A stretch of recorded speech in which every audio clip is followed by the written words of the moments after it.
受到这性骚扰的一寡受害者徛出来，对政治界到演艺人员一直逼。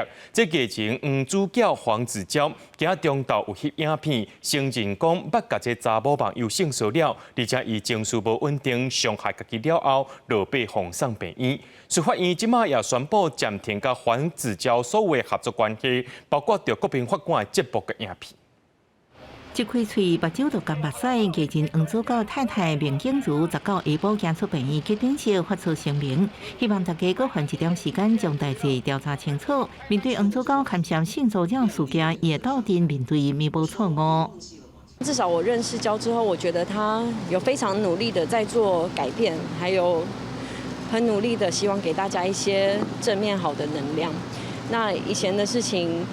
我们还需要更多的时间还有空间，然后谢谢大家关心。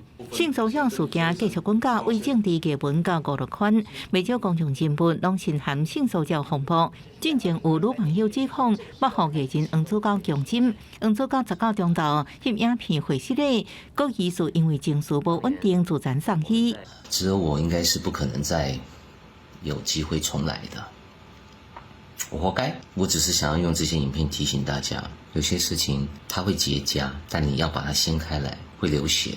医师表示，性骚扰主要原因是来自无平等的权利结构，包含职位辈分等。大部分受害者因为惊遭到报复，无法度当场反应，也烦恼拍破团体和谐，选择忍耐无开喙，建议受害者爱零容忍，唔通安尼就煞去。